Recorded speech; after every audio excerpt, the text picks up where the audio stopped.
Beleza, pessoal? Então, dando continuidade ao módulo Hematologia, iremos ver agora algumas causas de alterações morfológicas visualizadas em eritrócitos, tá bom?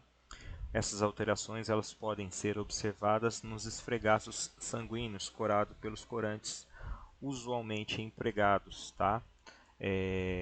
Relacionados a defeitos de membrana, aos defeitos de hemoglobina ou fatores relacionados à hematopoese, tá? Seria os defeitos de fábrica lá da medula óssea que as hemácias trazem para o sangue periférico, tá bom?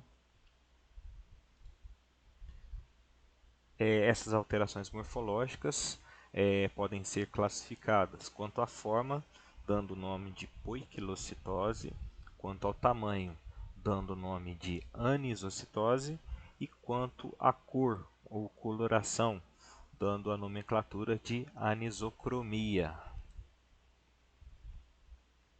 Então, a anisocromia indica variedade no grau de hemoglobinização, ou seja, a carga de hemoglobina que aquela hemácia tem condições de carregar ou que transporta devido a uma limitação patológica, tá? A presença de eritrócitos hipocrômicos e normocrômicos no mesmo esfregaço dá o nome de anisocromia, que é uma má distribuição de hemoglobina entre a população em geral de eritrócitos. Então, isso que seria a anisocromia. Você tem hemácias bem coradas ou normocrômicas e hemácias hipocrômicas, tá certo? Quanto à hipocromia, os eritrócitos estão pouco corados.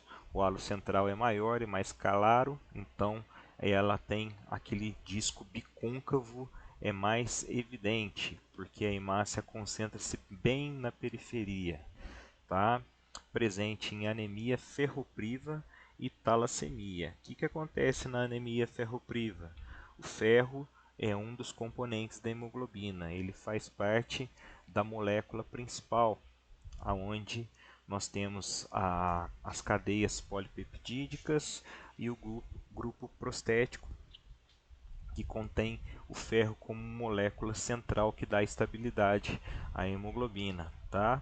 Então, quando a medula óssea precisa de matéria-prima para fabricar mais hemoglobina, ela fica em falta, tá? Quando ela fica em falta, então ela fabrica menos hemoglobina, e para compensar essa quantidade menor de hemoglobina, ela fabrica hemácias menores e com pouca hemoglobina. Então, geralmente, a anemia ferropriva, você tem uma população, tá, de hemácias pequenas, em maior número, porém pequenas e hipocrômicas. É clássico, tá? Então, a principal variação que vai ter vai ser o HCM, né, ou VCM, que o volume corpuscular médio, que vai ser pequeno, tá? O HCM e o CHCM, que é a coloração, tá? Vai indicar uma menor saturação de hemoglobina na hemácia em uma porcentagem de sangue no total, tá certo? Já a talassemia é conhecida como uma hemoglobinopatia, onde você tem o defeito na fabricação das cadeias alfa ou beta de cadeias polipeptídicas da molécula de hemoglobina, tá? Então, quando essa fabricação é defeituosa na cadeia alfa, nós temos a alfa-talassemia. Quando nós temos um defeito na cadeia beta, nós temos a beta-talassemia. E nós temos a forma grave e a forma branda da talassemia, tá? Geralmente a forma branda, a pessoa tem uma leve produção de hemácias hipocrômicas e microcíticas, uma certa poiquilocitose com presenças principalmente de hemácias chamadas traqueócitos, que são hemácias em formato de lágrima ou de raquete, tá certo? Quando nós temos a talassemia, o índice de anisocitose costuma ser um pouco menor, ou seja, o RDW costuma ser um pouco menor, porque é uma doença genética, ou seja, na cadeia produtiva situada na medula óssea. Logo, toda a população de hemácias vai ser comprometida e sendo produzida num tamanho menor que o normal. Já quando você tem anemia ferropriva, ela varia de acordo com a absorção do ferro.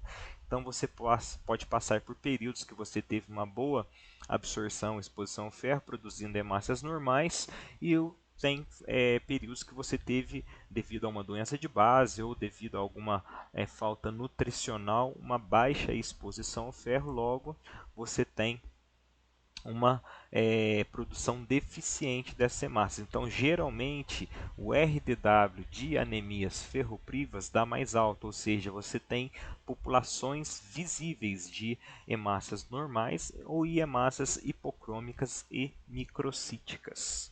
Beleza?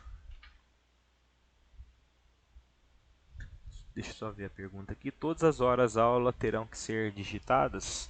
Sim, terão que ser digitadas e entregues no e-mail, tá? Eu vou criar um e-mail só para ser entregue, porque o meu e-mail pessoal, ele chega tantos e-mails lá que muitas vezes eu fico perdido entre os e-mails, apago e acaba que eu não recebo. Vou criar um e-mail depois específico para a faculdade, aí eu passo para vocês entregarem ou mesmo tirar dúvidas, tá? Quem quiser mostrar trabalhos, ter alguma opinião sobre TCC, também deixo disponível, vou deixar disponibilizado esse e-mail lá, tá? Para que de certa forma eu possa dar uma ajuda, dar uma olhada para quem quiser, tá bom? Então depois eu vou criar esse e-mail e vou disponibilizar para vocês. Até semana que vem eu crio, beleza?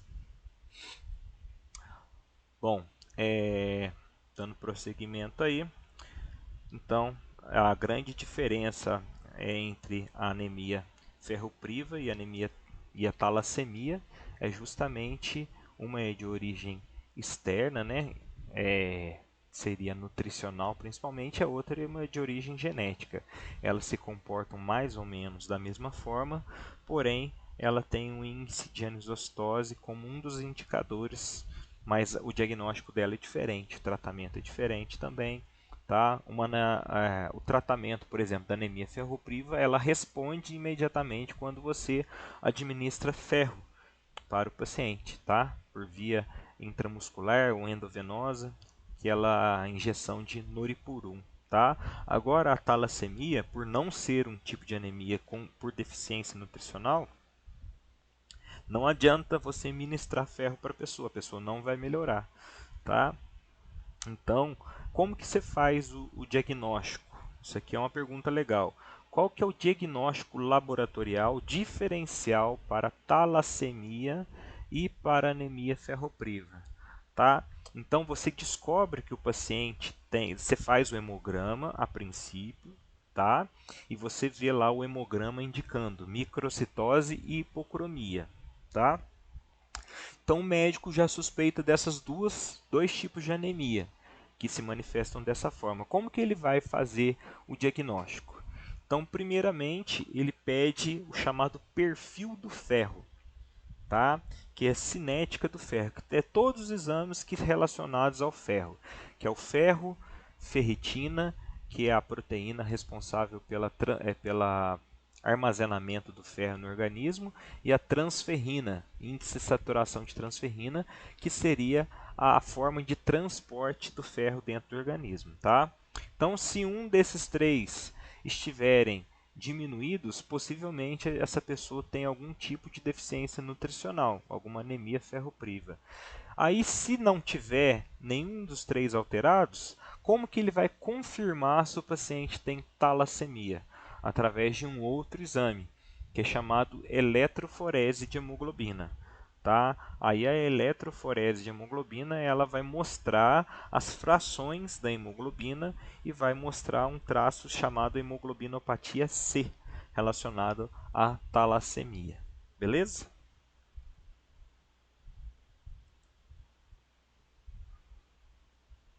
Então, aqui nós temos lado a lado hemácias normais, tá? Vocês podem ver aqui o halo central dela é um halo pequeno, porém visível, tá? E aqui hemácias hipocrômicas, onde você vê nitidamente que o halo central é maior e a concentração de hemoglobina ela é periférica. Quem estava na aula passada pode lembrar que eu falei como que você classifica mais ou menos se essa hemácia é uma hemácia normocítica ou uma hemácia microcítica, tá? Então o que que você faz? Você pega um linfócito pequeno, tá?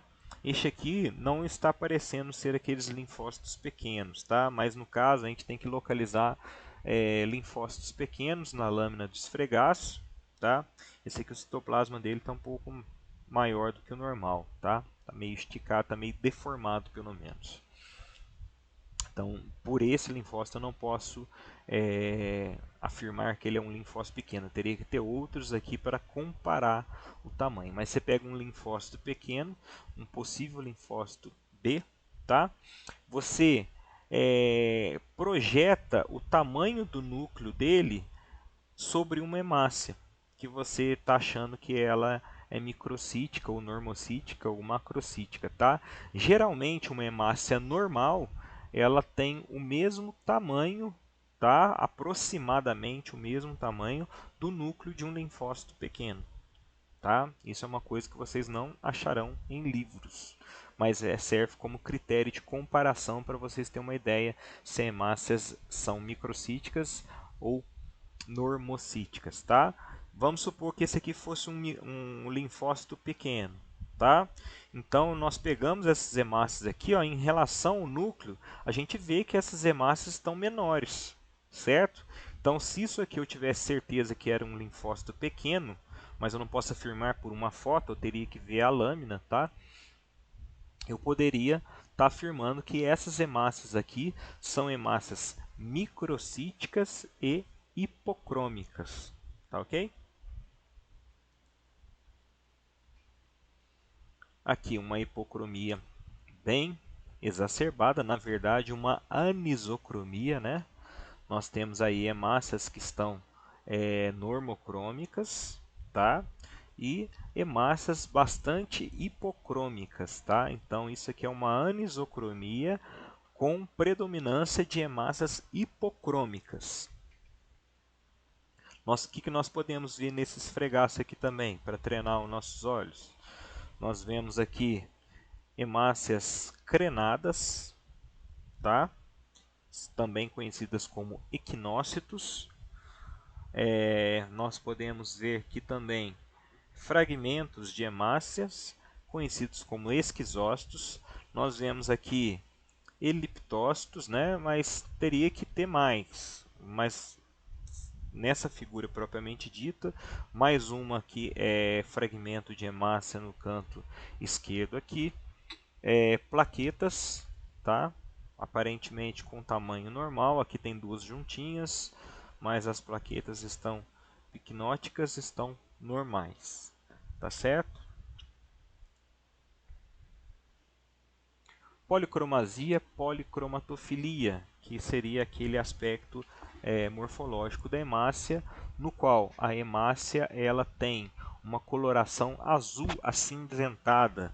Geralmente essa hemácia ela é um pouco maior do que uma hemácia normal, tá?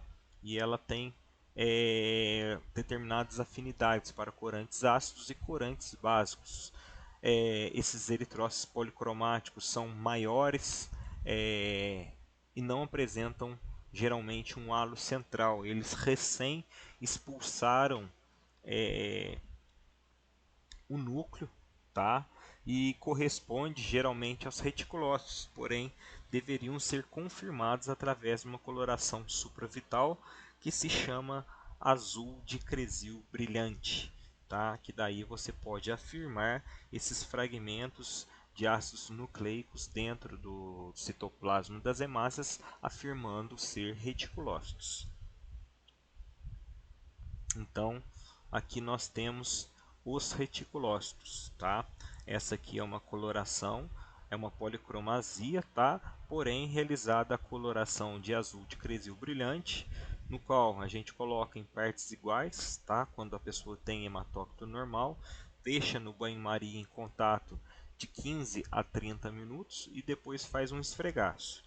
Depois desse esfregaço, você vai ver esses resquícios de material nuclear, de ácidos nucleicos depositados sobre o citoplasma dos eritrócitos, definindo estes como reticulócitos. Significa que a medula óssea está ativa, ela está numa produção contínua de hemácias jovens, tá? Quando você não acha reticulócito, pode indicar que a medula óssea esteja aplásica, tá? Que ela esteja paralisada em relação à produção de células hemáticas.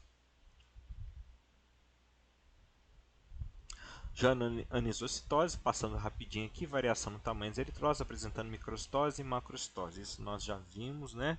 Vamos passar aqui para a gente ganhar tempo.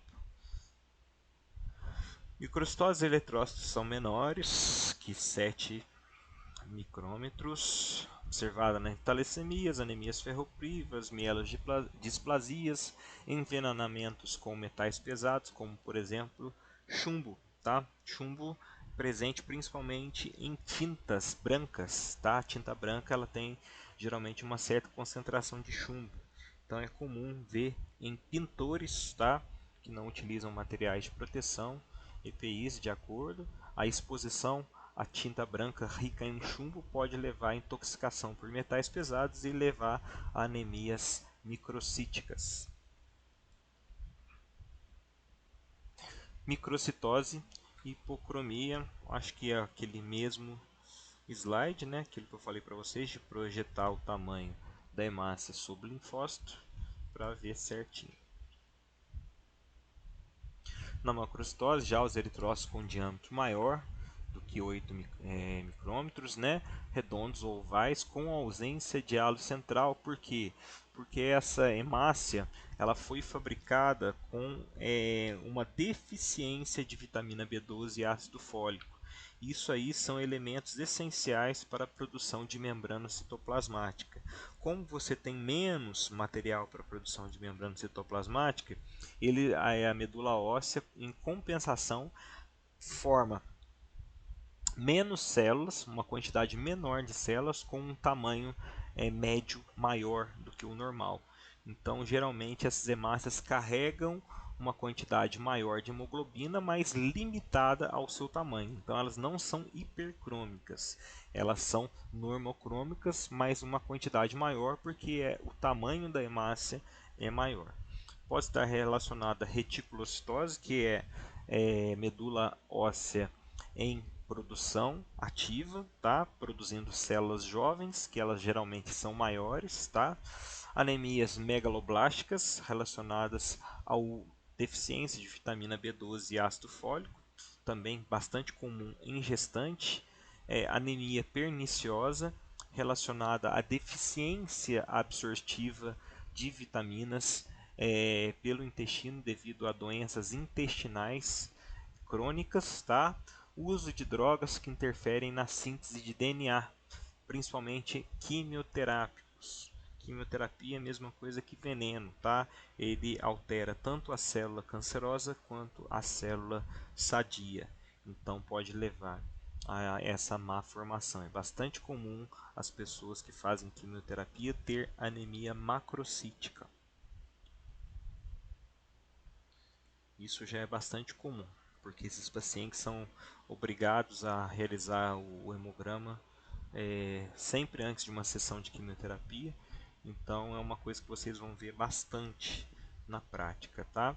Então ao lado esquerdo nós temos hemácias macrocíticas e ao lado direito nós temos hemácias microcíticas. Pode ver que o tamanho dela é maior. Basicamente a diferença no tamanho. Aqui uma anisocitose com presença de hemácias macrocíticas e normocíticas. Tá? A diferença é bem visível. É mais fácil você ver hemácias macrocíticas do que hemácias microcíticas. Por quê? Geralmente a população de hemácia microcítica é uma população maior. Então ela meio que predomina mediante um esfregaço, uma região do esfregaço.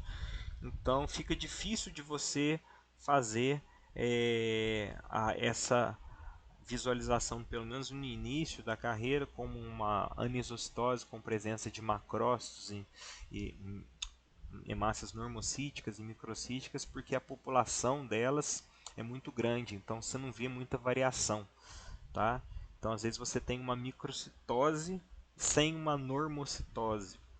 Agora, geralmente na macrocitose, você tem hemácias normais, tamanho normal, e tem algumas hemácias pontualmente espalhadas de tamanho bem grande, então é bem mais fácil a visualização. Aí, começando com as poiquilocitoses, que são as deficiências na morfologia da hemácia, não apenas no tamanho, né? Quando é a anisopoiquilocitose, nós temos deficiência no tamanho e na morfologia, termo utilizado para fundamentar que você tem alteração morfológica importante em hemácias, tá? Então, nós temos diferentes nomenclaturas, tá? Diversos autores têm nomes diferentes, tem nomes populares, tem nomes regionais, tá? E tem os nomes científicos. Vamos tentar sempre estar pregando os nomes científicos, beleza? Então aí tem os leptócitos, ou hemácias em alvo, esferócitos, eliptócitos, ovalócitos, acantócitos, drepanócitos, ou células em foice, equinócitos ou eritrócitos crenados, esquizócitos, né? Esses leptócitos aqui também são chamados de codócitos. Nós temos outros chamados também de estomatócitos, né? Com o núcleo central quadrado, forma quadrangular. Tem os draqueócitos, que são as hemácias em forma de lágrima ou raquete, por aí vai. Então, leptócitos, células em alvo ou codócitos, tá? Aqui não está a nomenclatura codócitos, mas também em alguns lugares são chamadas de codócitos. Caracterizados por um ponto corado no centro do eritrócito envolvido por um halo mais claro, é tipo um alvo mesmo, tá? Ela é caracterizada por excesso de colesterol na sua membrana celular, tá? E perda de conteúdo citoplasmático. Essa é a causa da biologia molecular desta formação. Aí, então, o leptócito é bem fácil de ser visualizado. Você tem predominâncias dele em na anemia falciforme. Ele geralmente acompanha as hemácias falciformes. Você vê bastante leptócitos, tá? Doenças hepáticas também há uma presença grande desses leptócitos, que geralmente doenças hepáticas, cirrose, elas são anterior ao nível de lesão hepática final, né? Você tem aí gradualmente a deposição de gordura no fígado, que é a esteatose grau 1, grau 2, grau 3, até a fase final, que seria a cirrose. Então, essa deposição de colesterol num órgão hematopoético pode gerar lesões, tá? E fazer com que as hemácias fiquem com esse tipo de morfologia. Já o esferócito apresenta um diâmetro reduzido devido à perda ou lesão da membrana. A esferocitose é uma doença genética, um tipo de anemia genética, no qual a hemácia ela perde a sua característica de ser um disco bicôncavo, tá? E passa a ser um disco esférico, sem elasticidade. Então, é hemácia que se rompe facilmente. Então, por isso é uma anemia hemolítica, tá? Observadas esferocitose hereditária, anemias hemolíticas autoimune, doença hemolítica dos recém-nascidos e deficiência de piruvatoquinase, tá?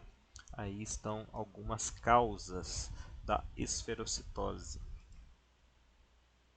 Então, a esferocitose é aqui ao lado direito, na microscopia eletrônica, você vê que a hemácia ela vai gradualmente deixando de ser um disco bicôncavo, né, formato de um biscoitinho, e passa a ser no formato de uma bolinha de gude, tá? Então, Na lâmina você não vê o halo central, mas isso não significa que a hemácia é hipercrômica. Tá? Significa que ela apenas não tem o halo central. A quantidade de hemoglobina carreada aqui é a mesma coisa, tanto é que essa hemácia é um pouco até menor do que a hemácia normal.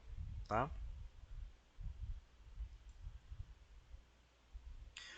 A eliptocitose ou ovalocitose, tá? São eritrócitos com formato oval em grande quantidade que pode indicar alterações hereditárias de citoesqueleto, tá?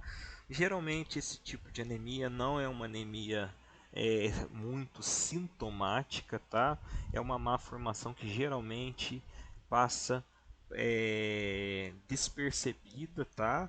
Ela ocasionalmente pode ser percebida por algum profissional das análises clínicas que venha a fazer uma observação no hemograma. Aí o hematologista que tiver a curiosidade vai lá e vai fazer um perfil genético, né, do sangue e vai descobrir uma eventual doença genética. Mas é muito difícil acontecer isso porque justamente não ser sintomática e passar despercebido pelos analistas, tá? A ovalocitose.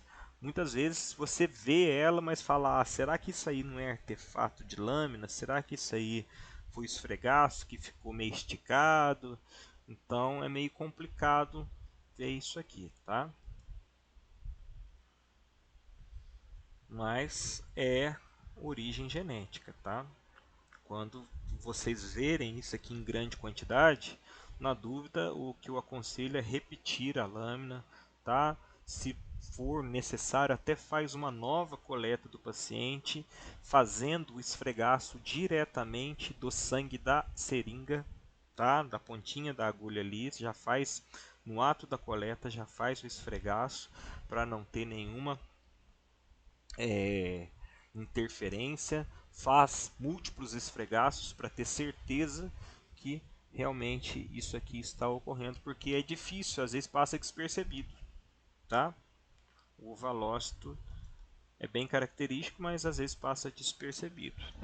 Depois o acantócito são aquelas hemácias com presença de 2 a 20 espículos ao redor desse eritrócito, né? Então ele é presente em beta-lipoproteinemia hereditária, que é um tipo de doença genética, indivíduos com fenótipo chamado McLeod, anemias de doença provenientes de doenças hepáticas, tá?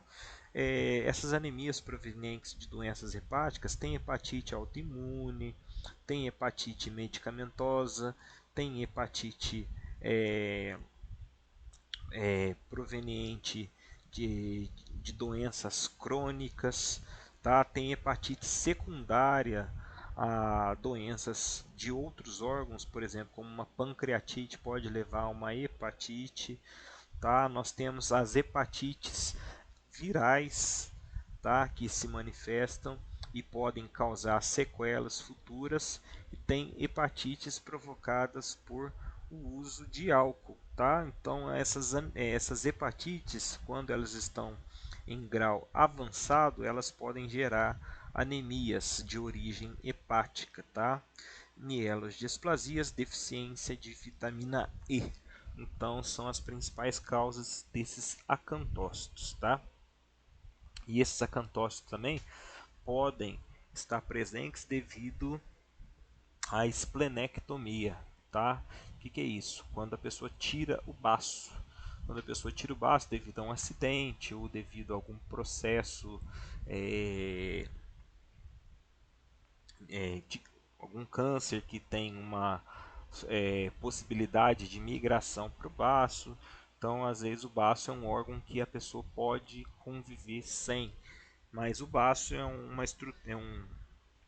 órgão hematopoético responsável pela retirada de células defeituosas do sangue. Então, por isso, essas células podem ficar circulando em pessoas que não possuem mais baço.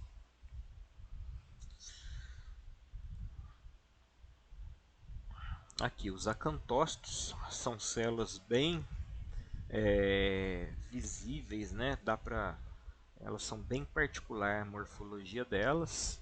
Essas espículas aqui é diferente da hemácia crenada, que é uma hemácia meio murchinha, com espículas simétricas. Essa aqui são espículas assimétricas, em uma quantidade de 2 a 20, mas geralmente não passa de 12, tá? Tá aí o nosso acantócito. Depois nós temos aí os drepanócitos, né? Que são os mais famosos aí, são as hemácias em forma de foice, relacionados à hemoglobinopatia S, que seria o genótipo da anemia falciforme, tá? Então, ela tem uma manifestação que pode ser homozigótica ou heterozigótica, tá? A forma heterozigótica é uma forma branda que pode ser controlada é, sem a necessidade de terapias mais intensivas, como transfusão sanguínea, etc. Tá? Já a forma homozigótica é a forma grave da doença, e essa forma grave ela se exacerba através de situações onde você tem uma diminuição da oxigenação sanguínea. Então, leva à formação em massa dessas espículas. Então, você tem uma agudização da forma da doença. Quem tem anemia falciforme não pode ter. Como é que é? Quem tem anemia falciforme não pode ter. Qual é a mesma? Não entendi a pergunta.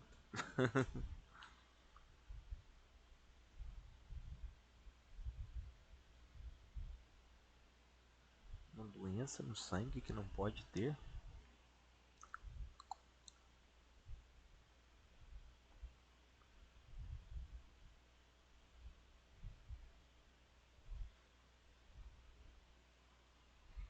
Deixa eu ver. Começo da pergunta lá em cima.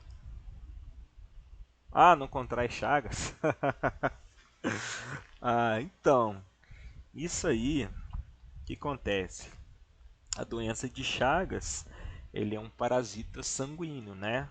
Nós temos aí as tripomastigotas, que nós iremos estudar oportunamente lá no módulo Parasitologia Clínica, e as tripomastigotas, elas parasitam as hemácias. E as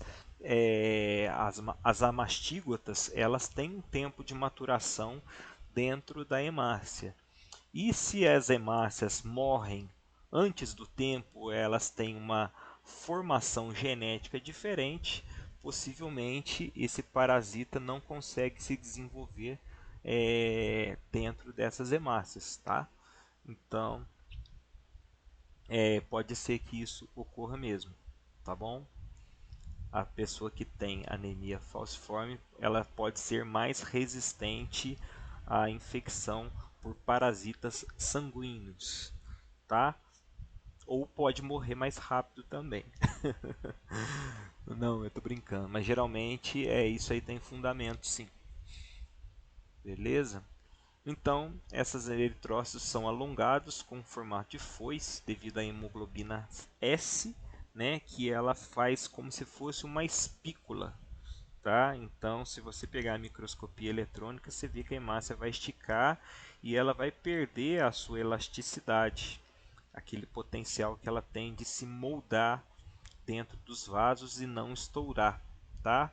E quando ela forma essas espículas, além dela causar lesões microvasculares, tá? Essa hemácia ela vai ter uma sobrevida muito menor. Então, a característica da drepanocitose ou anemia falciforme é que é um tipo de anemia hemolítica, tá? Uma anemia hemolítica, e ela vai se agravando a partir do momento que ela vai gerando sua autohemólise. Por quê? Porque a pessoa, cada vez que ela vai perdendo hemácias, ela vai transportando menos oxigênio. E se ela vai transportando menos oxigênio, o que acontece? Mais hemácias se tornam fossilizadas, tá? Porque o que faz com que elas fiquem fossilizadas com maior quantidade é justamente a deficiência do oxigênio, a hemoglobinopatia S se exacerba. Então, este fato é uma bola de neve. Então, essa pessoa, quanto mais sem oxigênio ela fica, mais hemácias em forma de foice ela vai formando e isso vai piorando o seu quadro clínico. Então, ela tem que fazer a transfusão sanguínea de tempos em tempos. E a sobrevida dessa pessoa que é homozigótica, se ela não tiver um controle rígido sobre os seus parâmetros hematológicos, não tiver um acompanhamento médico frequente, ela geralmente não vai viver muito, não vai ultrapassar os seus 30 anos aí, vai morrer de alguma consequência vascular, tá? Essa doença tem um potencial grande de formar trombos, ela leva a insuficiência renal precoce, leva a lesões microvasculares e também justamente a uma anemia hemolítica grave que causa uma baixa oxigenação e uma regressão generalizada das funções orgânicas, tá?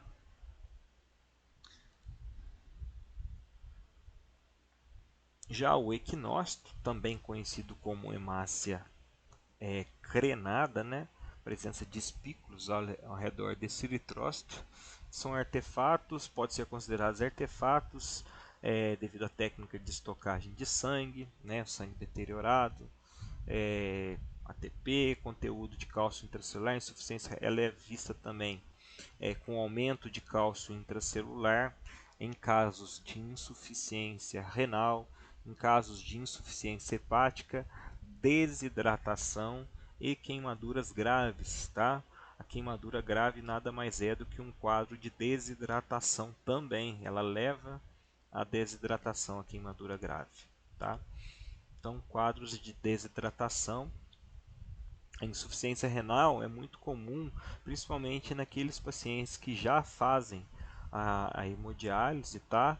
Porque aqueles que seguem a regra certinho sabem que eles têm que ingerir pouco líquido, né? Porque ingerir pouco líquido, uma dieta pobre em proteína também, porque o rim, às vezes, dependendo do estágio da insuficiência renal, não consegue depurar. Então a pessoa, quanto mais ela incha entre uma sessão e outra, mais ela tem que perder. Então os médicos nefrologistas, né, têm um alvo para as pessoas, né, para que ela não ultrapasse a determinada quantidade de ingestão de líquido para não prejudicar a sua próxima sessão de hemodiálise, tá? Mas muitos não respeitam, aí é por isso que vão a óbito com pouco tempo de hemodiálise, tá? Mas é uma característica bem comum em pacientes que fazem hemodiálise achar essas células aqui. Beleza? Esquizócito, que são fragmentos celulares de hemácias degeneradas ou estouradas, tá? Geralmente está presente em quadros de anemias hemolíticas e de causa mecânica, tá? Também conhecida como piropoiquilostose hereditária, qual essas células vão sendo hemolizadas e esses fragmentos ficam na circulação periférica, beleza? Então, o esquizócito ele não tem um formato definido e uma coisa que ajuda bastante a gente verificar a presença de anemia hemolítica é que geralmente nas anemias hemolíticas existe eritroblastos, tá? E que são hemácias nucleadas jovens, tá? Que o organismo tenta de alguma forma compensar e joga na circulação esses eritroblastos, que são hemácias bem jovens. Daí pode ser uma característica presente. Aí nós temos também o estomatócito, tá? Esse estomatócito já é mais raro, é uma célula uma hemácia um pouco mais rara, no qual o halo central ele é retangular, tá? Ele pode ser meio achatado ou retangular. Braquiócito, que é hemácia no formato de lágrima, tá certo? Ela tem uma das extremidades repuxadinha assim, formando uma espícula única, tá? Formato de lágrima ou formato de raquete, mas o nome seria braquiócito, bastante relacionado a talassemias e geralmente acompanhados de micrócitos. Hemácias em rouleau, tá?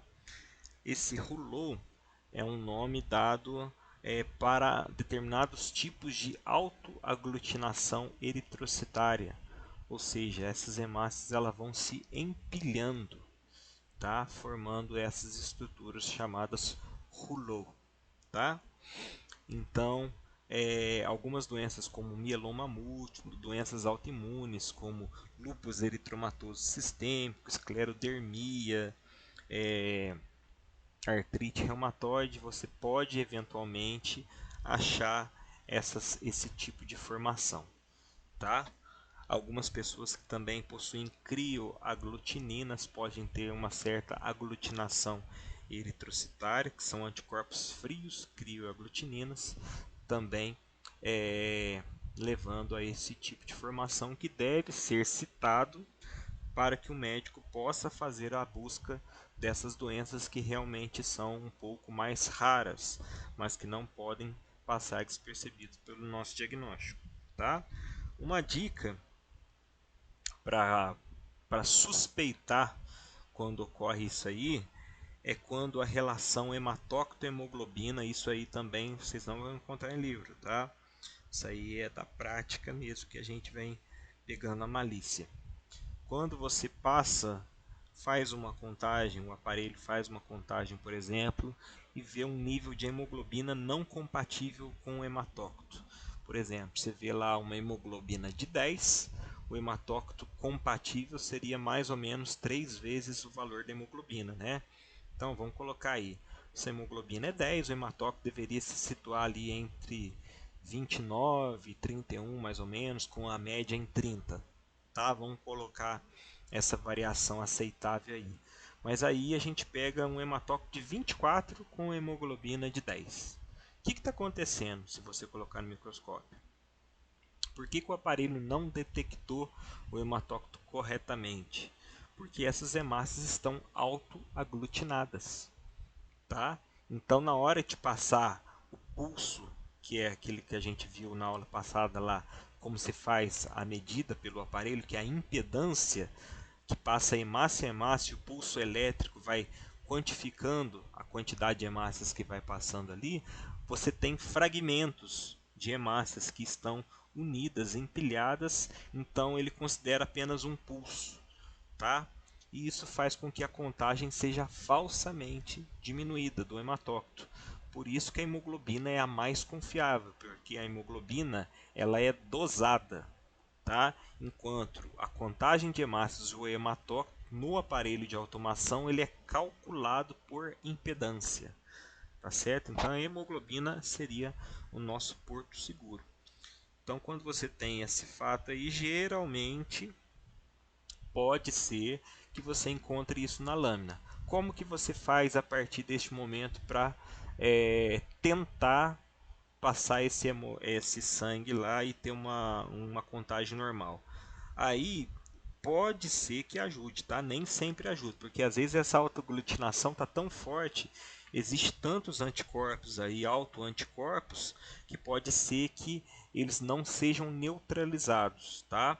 Mas você pode tentar colocar o sangue, tá? Numa temperatura entre 36 e 40 graus, entre 37 e 40 graus durante uma meia hora mais ou menos, tá? E logo em seguida passar no aparelho, não deixar ele esfriar, tá? Porque aí você meio que inativa esses anticorpos frios, geralmente relacionados a doenças autoimunes, e você consegue a contagem normal. Aí você passa e vai dar lá a relação mais ou menos normal, 1 para 3 em relação a hemoglobina barra hematócrito. Tá correto?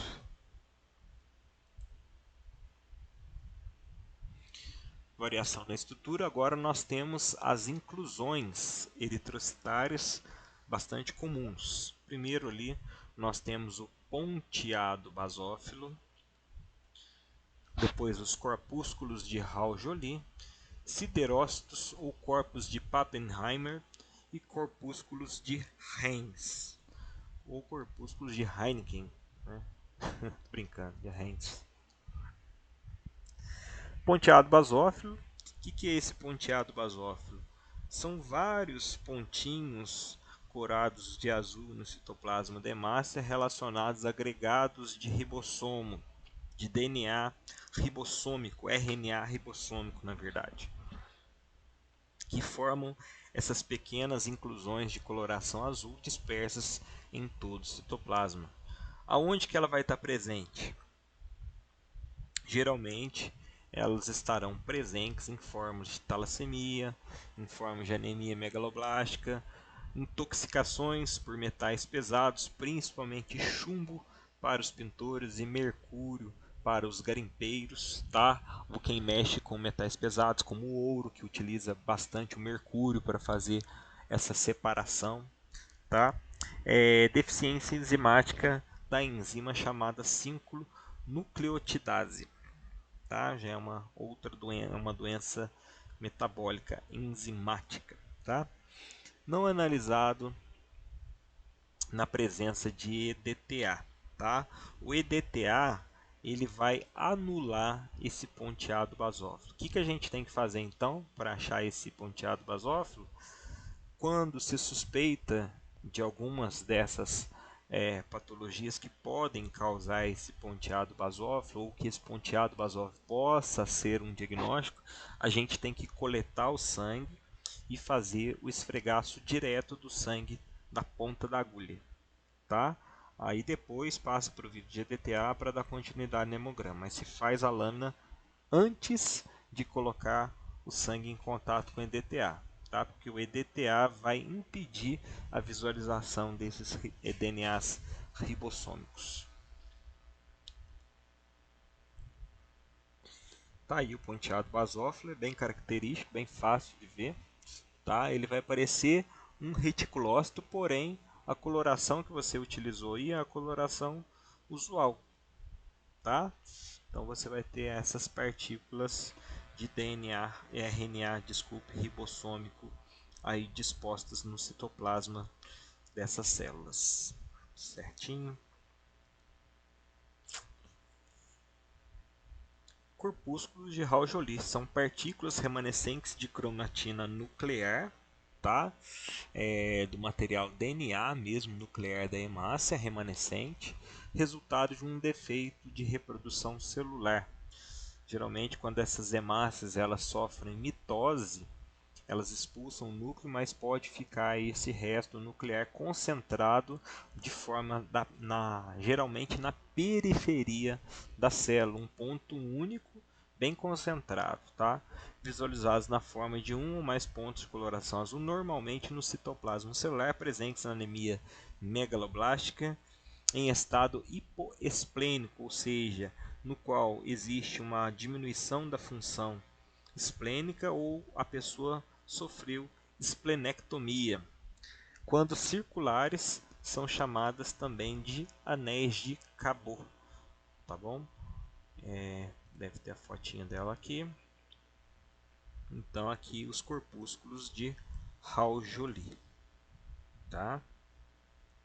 Então isso aqui é bastante característico daquelas pessoas que perderam o baço, tá? Aqui isso aqui é uma malformação típica que quando passa pelo baço ele retém essas hemácias defeituosas, tá? Porque quando essas hemácias têm essas partículas, queira ou não, você tira um micro espaço ali de são considerados, vamos dizer assim, uma linha de produção que não passou pelo controle de qualidade. Então vai aquela pessoa ali do setor de controle de qualidade, que no caso é o baço, e retira de circulação. Depois nós temos aí os corpúsculos de Heinz, tá? Que é uma precipitação de hemoglobina desnaturada. O que é hemoglobina desnaturada? Hemoglobina desnaturada é uma proteína que sofreu uma desconformação estrutural. Ela perdeu a sua forma estrutural natural, tá? Que se cora de azul na periferia da hemácia. Ocorre em função de alterações do sistema redutor eritrocitário, que seria o sistema de trocas de eletrólitos, tá? Observados em coloração especial, que é o cristal violeta ou azul de Cressil brilhante, tá? Presente em talassemias e nas patologias relacionadas à deficiência de glicose 6-fosfato, que é uma deficiência geralmente encontrada, pesquisada pelo menos em recém-natos, tá? Através do teste do pezinho. Então, quando se tem uma suspeita, pode ser que se peça pesquisa de corpúsculos de Heinz. Eu, particularmente, em quase 20 anos de prática laboratorial, nunca ninguém pediu, pelo menos no laboratório que eu trabalho, que eu já trabalhei, nunca ninguém pediu a pesquisa desse corpúsculo, mas ele existe. E é rodapé para concurso, tá? Às vezes cai um concurso. Então essa é uma coloração especial, tá? De cristal violeta ou azul de Cressil brilhante, aonde você executa a técnica lá, deixar a hemácia exposta determinado período lá e vai ver essas partículas aqui dispostas no citoplasma, que são produtos de redução, de reações redutoras das hemácias, tá?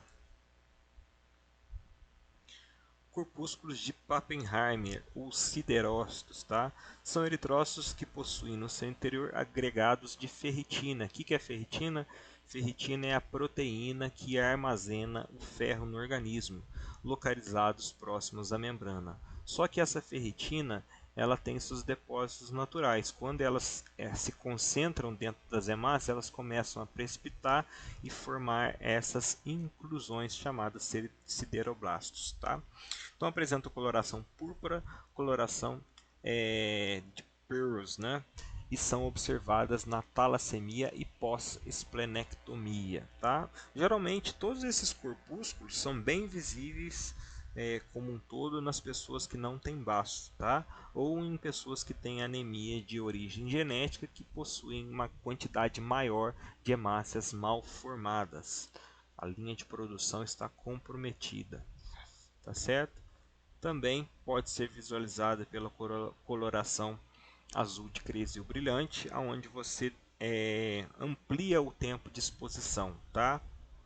Entre 15 e 30 minutos você vai ver os reticulócitos e depois de 30 minutos você já começa a ver siderócitos, tá? Que seriam essas deposições de uma forma mais visível.